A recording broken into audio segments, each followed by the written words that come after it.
What's up guys, it's James here, and in today's video we're going to talk about how to become a top 5% performer on Airbnb.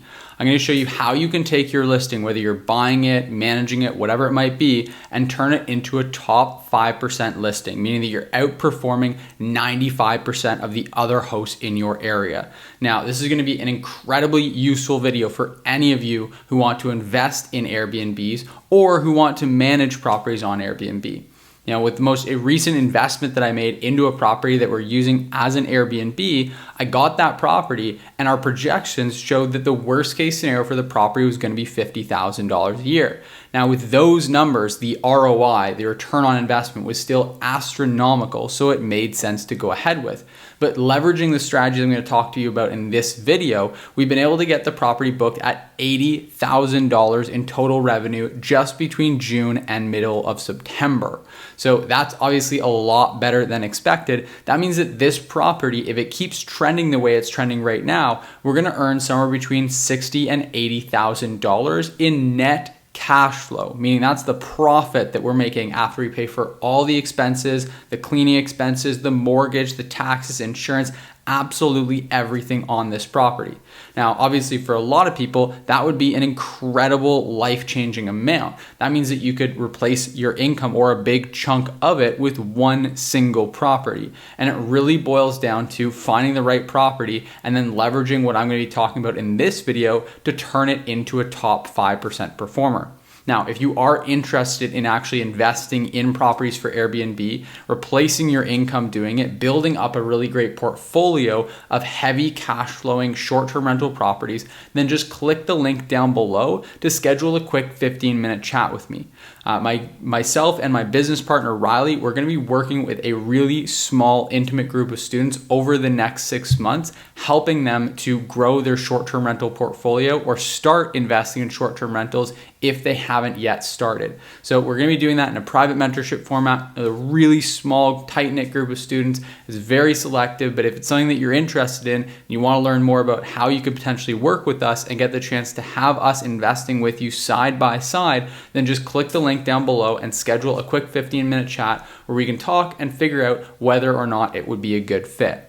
Now, with all that out of the way, let's dive into the meat of the video and let's talk about some of the strategies that I implemented in order to turn this property into a top 5% performer.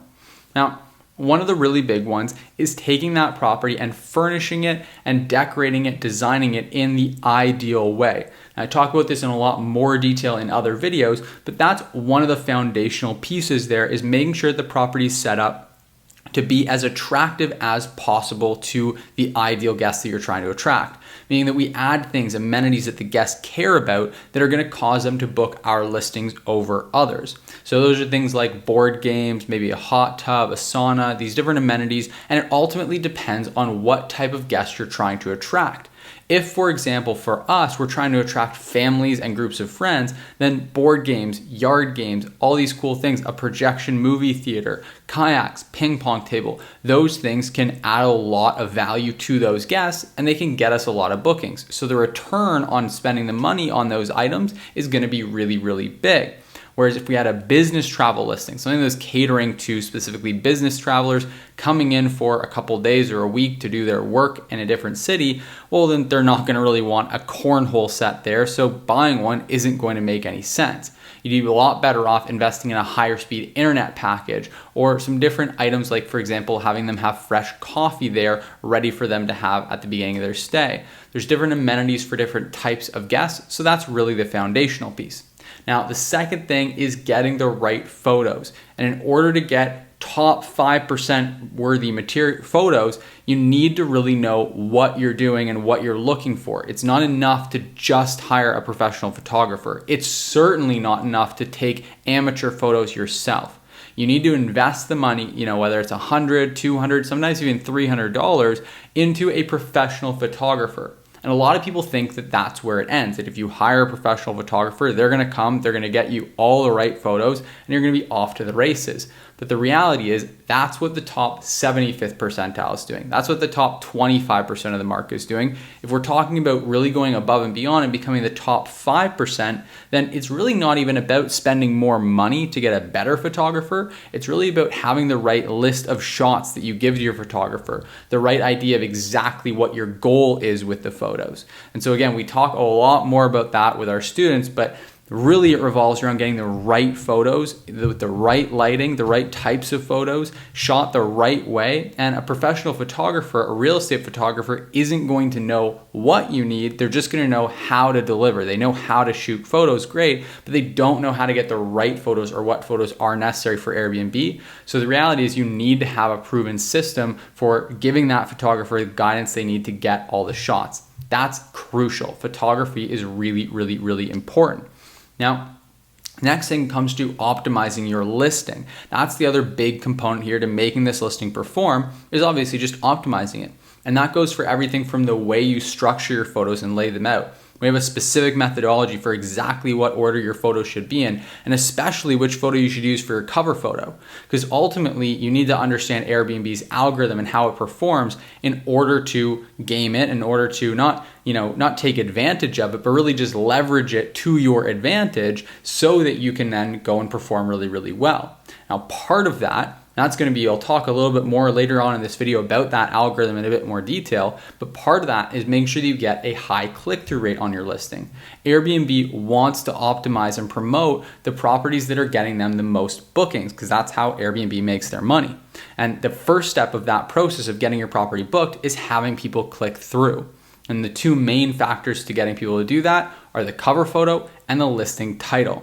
So optimizing that cover photo to be as attractive as possible to your ideal guest is also really key. And the next piece I mentioned is the listing's title. The listing title needs to be perfect. You've got about 50 characters there that you can use, and you need to optimize them and pack as much value into those 50 characters as possible. So you've got formulas for exactly how you should set up your title so that it performs exceptionally well.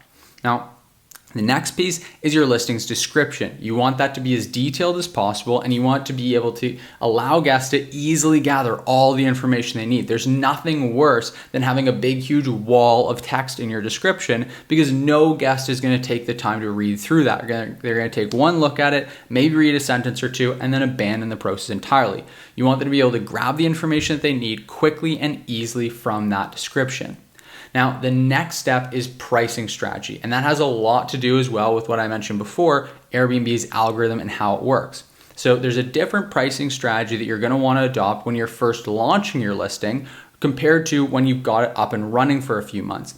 And if you do it properly, if you execute well, you're going to be able to really leverage an initial boost, get a huge amount of traffic up front, turn that into initial bookings and then initial reviews, and have that create a flywheel effect where the more bookings you get, the more reviews you get. The more reviews you get, the higher your conversion rate on your listing is going to be, because there's more social proof there, there's more reviews, so people are going to be more likely to book that property.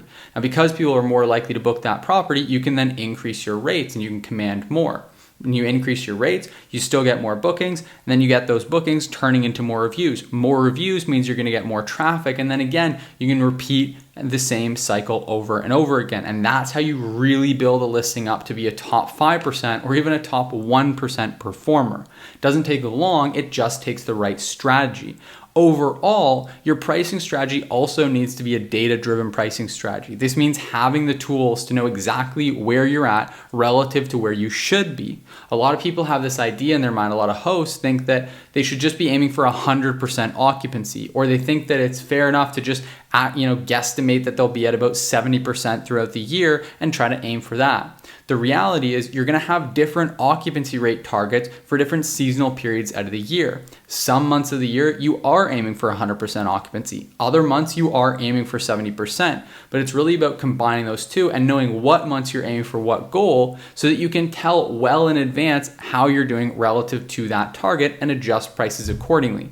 Now again, we go into all this detail in more depth everything we talk about, the pricing strategy, really pull back the curtain in our private mentorship program. So if it's something that you're interested in getting Riley and I's help with hands-on, one-on-one, really guiding you through the entire process and being right there alongside with you, then just go ahead and click the link down below, schedule a quick 15-minute chat with me, and I'd be happy to talk to you more and figure out what your goals are and where you're at right now, and based on that, identify whether or not we can actually help you. If we can help you, then I'll offer to set you up into another call with Riley where you can discuss all that in more detail. And if not, I'll be sure to guide you in the right direction and show you some resources that you can get started with to get you closer to whatever your goals are if it's not a fit to work directly with us. So again, if you're interested in getting started along that process, if you want our help and our guidance to actually get you started investing in properties for Airbnb, then just go ahead and click the link down below and schedule that call. As always, please give this video a thumbs up, give it a like if you like this video, if you got value from it. If you want to see more content like this, then just let me know by clicking that like button. It does help me out a whole bunch with YouTube's algorithm. And then also, if you're not already subscribed to the channel, make sure you hit that subscribe button. I post 2 new videos every single week on Tuesdays and Thursdays, so be ready for those. Make sure you subscribe to the channel so you stay up to date with all of our new content. I hope you liked this video. I hope you got a lot of value from it. Let me know your thoughts in the comments down below, and I'll see you in the next one.